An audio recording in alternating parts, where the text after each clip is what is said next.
All right, shalom, shalom. It's the seventh day of unleavened bread for us here at our homestead. Blessings, peace and blessings be upon all of those who have observed Passover and unleavened bread, no matter which particular calendar you decided to go by this year. May Yahweh bless you for your efforts to observe His feast. I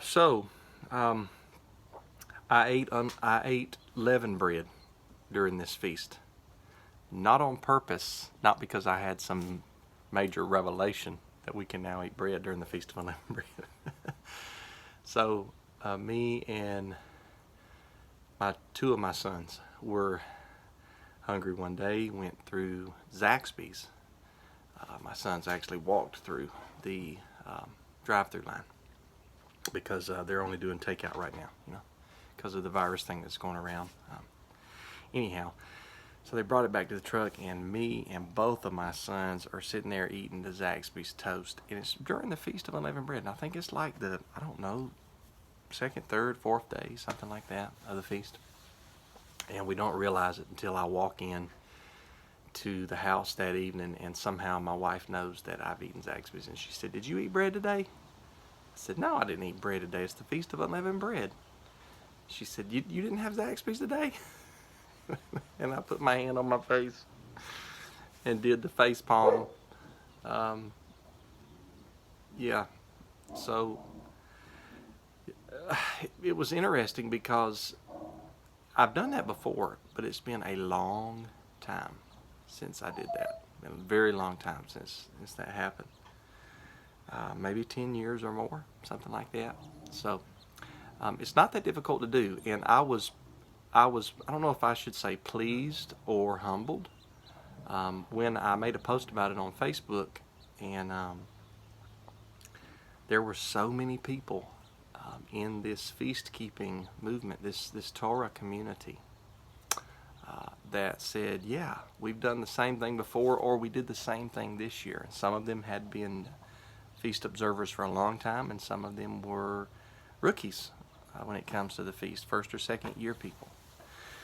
So I was just thankful that there was honesty, and I felt like on that thread, there seems to be so much bickering in the Torah community, but I felt like on that thread we were all coming together in a good way, and that was this, in a way that recognized that we have the ability still now in this humanity in which we live, we have the ability to commit sin. Can we, by the Spirit, put to death the deeds of the flesh? Well, of course, Romans chapter 8 talks about that. The Apostle Paul talks about that.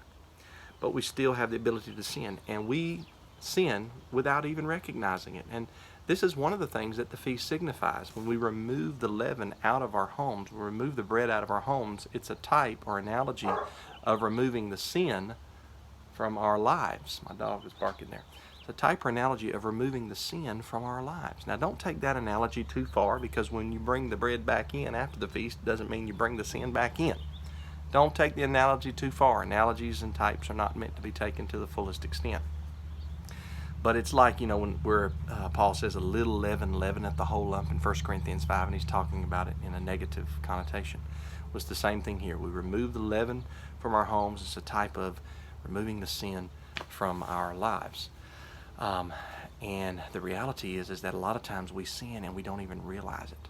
Just like I ate that piece of toast and I did not realize it all day long until I got home and my wife reminded me. I didn't realize I had committed sin. Well, the same thing applies with everyday sins, not just a sin that you can commit once a year during the Feast of Unleavened Bread by eating leaven, but everyday sins that we commit. And we get home and we think, well, I had a pretty good day. I didn't do too bad today on the spiritual plane. And the reality is, yeah, we actually did. We actually did do bad. We just don't realize it. We just don't recognize it.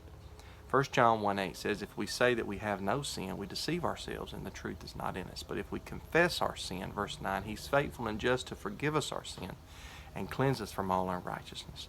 The Lord's Prayer contains the phrase, forgive me for my debts or my trespasses, and help me to forgive those who trespass against me. And it's a daily prayer. It's a prayer that was to be prayed every day. And evidence of that is by give us this day our daily bread. So I'm going to stop right now. I know you keep hearing my dogs bark. I'm out here in my barn making this video, but I ate bread during the Feast of Unleavened Bread, not on purpose, but by accident, and it just hammered home the point to me even more that I am but a frail human being who needs salvation wrought by the Spirit and the power of Almighty Yahweh through the perfectly obedient human Messiah, Yeshua of Nazareth. Have a great day. Shalom.